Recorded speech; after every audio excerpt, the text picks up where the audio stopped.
All right, guys, hello and welcome to this special video. We are joined today by my good friend and trader here, Charlie Burton, who has been a frequent guest in our videos. We're going to talk about the major stock markets. And again, if you're wondering why the stock markets, why not Bitcoin? Because as we know, what often happens in the major stock markets has an impact also on Bitcoin and crypto as well. And in particular, I want to get Charlie's view and opinion on a chart that I mentioned to you in a previous video. You may recall this particular chart that I mentioned about the stock markets and the Fed pivot. Now, I mentioned some things in that video. I'll go over that, but I want to get Charlie's view on this. It should be quite interesting. And again, what Charlie thinks is quite likely to happen for the stock markets in the new year. So we're going to get Charlie's view on the major markets also in this particular video as well. All right, guys, join us.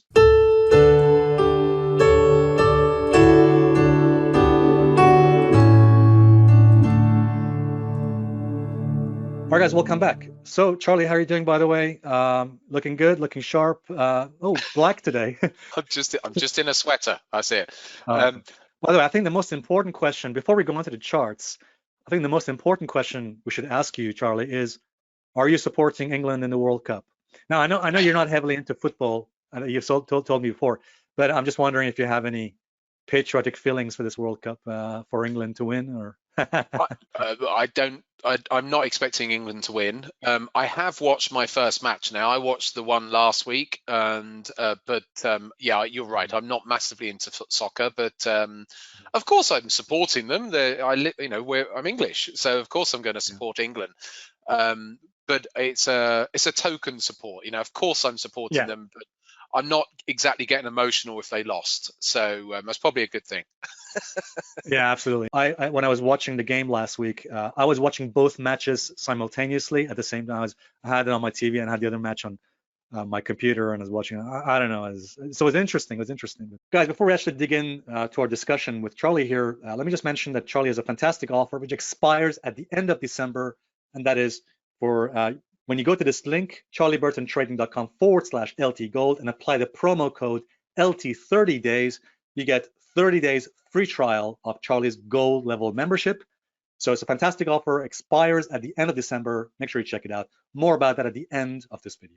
What I'd like to do in this section before we begin, get your view, Charlie, I want to just put everything in context for people who did not see my previous video about this particular chart, about the Fed pivot chart. So, Charlie, is it okay just for a few minutes, for the next several minutes, a few minutes, just for me to summarize my key points in that last video, and just to answer some objections, because some people objected to some stuff I said in the previous video, and I want to answer those questions. Can I put you on hold for a few minutes? Is that all right? Okay, great. I mention this because people often get upset, say, hey, you didn't let Charlie speak. And I said, well, hang on, we've been talking for about an hour now. People don't know, Charlie and I have been talking about the charts for about an hour. Thanks, Charlie, for that, I appreciate it. So in my last video about the markets and the Fed pivot, I explained why most people are likely wrong about the Federal Reserve and the markets. Let me just summarize the points. What I said was, as shown by this chart, courtesy of Elliott Wave International, what they showed was that usually when a Fed pivot occurs, in other words, when the Federal Reserve changes their mind and they go from raising rates to cutting rates, which is what a Fed pivot essentially is, it doesn't have the impact that a lot of people think it has. Most people think that a Fed pivot is bullish for the markets. Actually, history shows it's not the case. As a matter of fact, as you'll see from this chart, and again, statistically, right before a Fed pivot, so there are two things I mentioned in my previous video. The first thing is history shows right before a Fed pivot, before the Federal Reserve starts cutting rates, firstly, there's usually a rally in the markets before the Fed pivot occurs. And then after the Fed pivot occurs, the market sees a major decline. In fact, the biggest decline of a bear market occurs after the Fed pivot, not before, okay? As the chart shows, in the year 2007, 2008, we had a 50% drop. In the year 2000, 50% drop after a rally in the markets. Same thing happened in the 70s and also in previous occasions. The one major exception was the 80s, but as I explained in my previous video, current situation in the markets is not similar to the 80s. It's more similar to the 2000s and 70s. Now, I had some objections to this video. The first objection people had was, well, how can you say the market can have a rally when the Federal Reserve is raising rates? How can the market possibly see a rally or go up during a period when the Fed is raising rates aggressively? Well, guys, I think that's actually, that is a very simple answer to that. First of all, you can see in the last several months of this year, we've had several big rallies, several bear market rallies. For example, in the spring of this year, the stock markets, the S&P went up 12% despite the Federal Reserve raising rates. In August, from June to August of this year, from the June lows to the August highs, the stock markets rallied by just close to 20%, about 18 to 20%. That was in the summer of this year.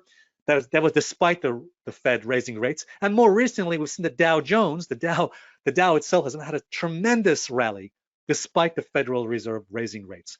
As Gareth Soloway has said, even in a bear market, you can have what's called rip your face off rallies, bear market rallies. The second objection people had is they were saying, well, this time it's different because in previous years, like the year 2000 and the year 2008, the market had already topped. I beg your pardon. They were saying that in those previous years, like the year 2000 and the year 2008, the market had not fallen yet, the market had not declined yet, and had a major drop before the Fed pivot occurred. Whereas now, this year, in 2022, we've had already a 25% drop from the highs to the lows. From peak to trough, we've seen a major decline in the S&P, about a 25% drop, again, from peak to trough this year in the S&P and the major stock markets. So if the Fed pivot occurs, surely this time it's different because the market's already dropped. The top is already in. So how can this be comparable to the previous major Fed pivots? This is a misunderstanding, I think, by a lot of people.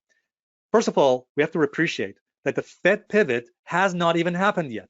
The Fed pivot has not occurred yet. It might happen sometime in 2023. By the way, Charlie, if you can come back in. I mean, you're not expecting a Fed pivot until probably sometime next year. Am I right? Not this year in December, probably sometime in 2023. Am I right, Charlie? Yeah, probably I guess estimates are, this sort of time or the latter part of last year, but that's a pivot in policy. I think that also one thing that you're alluding to is that markets are forward pricing. So what the market's been looking for is a change of tone from the Fed. Market knows that the Fed isn't immediately going to start cutting rates right now, but the market's always looking out to the future to see, well, at what point, as you quite rightly say, at what point are they going to cut rates? And I think that's where, coming back to what you said about why the markets have been rallying, even in this rising interest rate environment, is because the market is looking out further. The market knows that interest rates are rising now, but it's looking out, 8 months, 12 months down the line. And if it gets a sense that that's where rates will be topping, the market's already starting to discount where we are today to where we'll be further down the line. Yeah, very good point. And that's the key point, Charlie, as well. The markets usually rally in expectation of a Fed pivot. The Fed pivot, in other words, where the Fed decides to cut rates, has not even happened yet. That may happen sometime in 2023, maybe the middle of 2023, maybe the end. We don't know. It could be somewhere the spring, summer, or September of next year, 2023. And by that time, several months away, who knows where the market's going to be? It could be several hundred points higher, okay? Or it could be lower, of course, but I think the odds based on statistics show that it could be, the market could rally in expectation of that Fed pivot. So what we have to remember is this. What I was alluding to, what I was saying in my previous video was, by the time the Fed pivot occurs in 2023, we could see one of two things.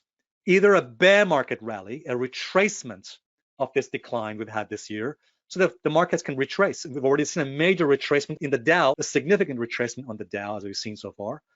So the markets, the stock market could continue to make a retracement of its previous decline, a bear market rally, in expectation of the Fed pivot. And by the time the Fed pivot occurs, that rally could then make a top. And then after the Fed pivot occurs, after the Fed makes their pivot, then we see a big major drop and a secondary top forming, a second top for a major decline.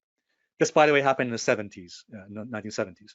The second possibility is the market, instead of making a bear market rally, could make a bullish rally. The market could start a bull market rally to retest the all-time highs, or even take out the all-time highs in the next several months. And then when the Fed pivot occurs in 2023, by the time that happens, then the market makes another top, a secondary top, and then we see a big decline. And by the way, the psychology is important here because by the time the Fed pivot occurs and the market begins to rally in expectation of it, the psychology of everyone is, oh, everything's great. We're now in a bull market again. The market's not going to make significantly higher moves.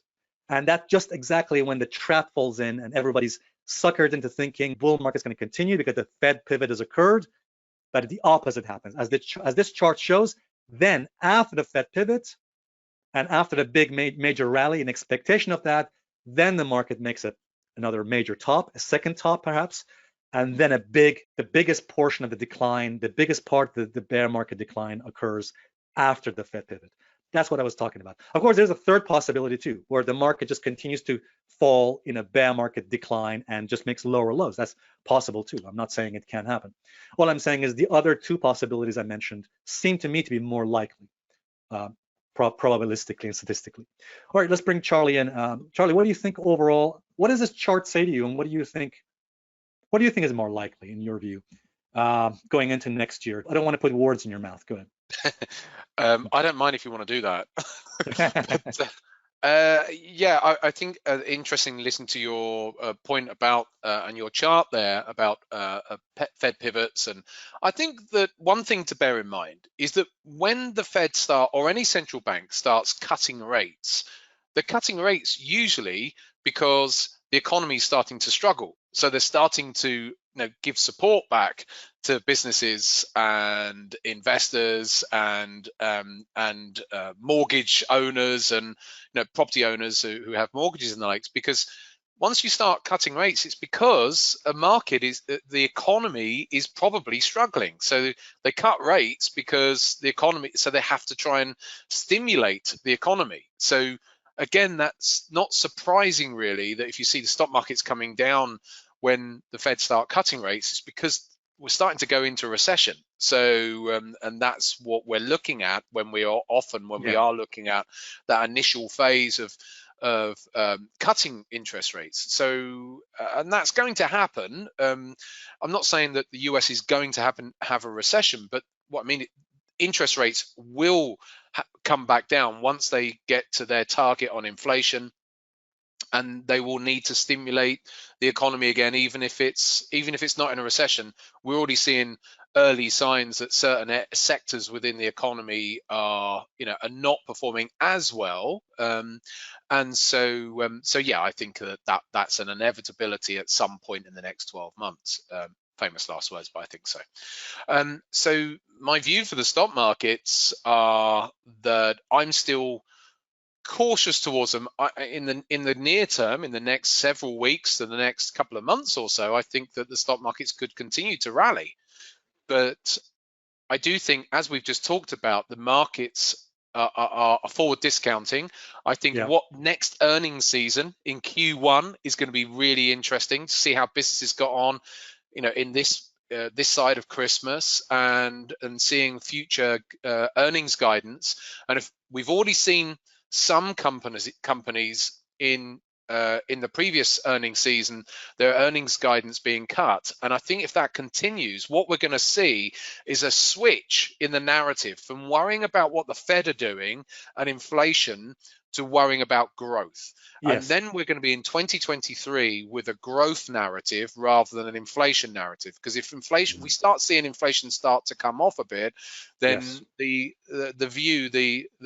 focus starts to go on, oh, hold on a second, we've got companies here who are downgrading their forecasts here, and we need to maybe get an adjustment on growth. But we'll worry about that, but that's something I'm looking out for once we get to earnings season. But in the short term, yeah, I'd love to see the stock markets go higher, but then I do think there's going to be some cross currents as we go through the year ahead.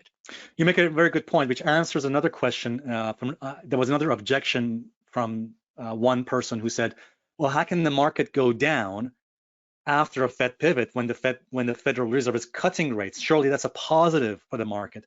And that the point you just made is a very good point, is an excellent point. The reason why we've seen historically the markets continuing to go down, again, major downward moves in the market after a Fed pivot, is because the narrative changes from inflation being a worry and the Federal Reserve being a worry to growth. In other words, growth then becomes a recession, deflationary pressures, then those things become a worry. The economy, a declining stagnating and potentially depressionary economy that becomes a major worry for, again, investors and everybody out there. And sentiment, of course, plays a huge part in this. Sentiment shifts from greed to anxiety and fear, which then drives the markets down. Again, we have to remember the markets are not rational. The markets do not think like common sense. This is the mistake that everybody makes. People think that stock markets have to make common sense. They don't. They're the exact opposite of common sense. The point really from this chart to remember is this: when next year in 2023, when the Federal Reserve comes out and says, hey, guess what, guys? We're not going to reverse our course. We're not going to start cutting rates, not raise rates. That's the time to be extremely cautious, because that's the time we could see the major reversal and top in the market, and then the start of a major long-term decline and bear market. I would quite like to see the Dow go and make new highs, but maybe not the S&P. And we saw this in the late 60s and into the 70s, where the Dow did make a few new highs, actually, even though it just kept on going back into bear market territory again afterwards. So I think the Dow's within a close enough range to do that, and I think the S&P, I would like to see the S&P rally some more, but whether the S&P will get to new highs or not, I'm not entirely sure. In the closer term, in the next couple of months or so, I would like to see more upside, but then I would be cautious. I'd want to see the charts closer to that at that time, because I do see the potential for another rollover because of all of these headwinds that are there. And so I'm not a massively pessimistic bear, but at the same time, I can see the potential for another down leg. But we need to clear out this pessimism in the market, which is why I'd like to see the stock markets go higher first. There's a lot of pessimistic people out there, and the markets don't tend to go down when there's too many people who are bearish. If there's too many people who are bearish, who's left to sell? So we need to start to, from a sentiment perspective, see a bit more balance between bulls and bears, and that then would help the market condition for the market to actually go down. So first, and one way of doing that is for the stock markets to go higher in the near term. So like they've been having a good run over the last 6 to 8 weeks. I'd like to see a little bit more of a continuation of that, and then that earnings season in Q1 is going to be really important, because that could set the stage for 2023 as well. Before we finish, guys, this is very important. Charlie Burton has a fantastic offer, and for those of you who haven't taken it up, please do so, because this offer expires at the end of this month, at the end of December. So essentially, for a limited time, by the end of this month, you can get 30 days free trial of Charlie's gold level membership. For full details, go on this link. So go on this link you see here. When you go on that page, then apply this promo code. Promo code is LT30 days, and this brings down the price to $0. Again, free trial for 30 days, and the full details are there. Charlie, can you just explain for people what they get in this in this particular, in your gold level membership? What's involved? Yeah, I mean, it's really catered towards people who are traders who are looking to either very short term to up to holding positions for several days to several weeks, which is really what I do most of. So I have an online trading room, and members can access and come in anytime they want, even if they have full-time jobs. Many of our members have full-time jobs, so they can't necessarily be there live all of the time. Every single session that we do through the week is recorded, so people can come in at any time and watch the recordings. What people are getting is a huge amount of education within the online and analysis with every single day within the online trading room, and people can see me and can trade along with me as well when I'm taking my trades. Thank you very much. Thanks, Charlie. Really appreciate it.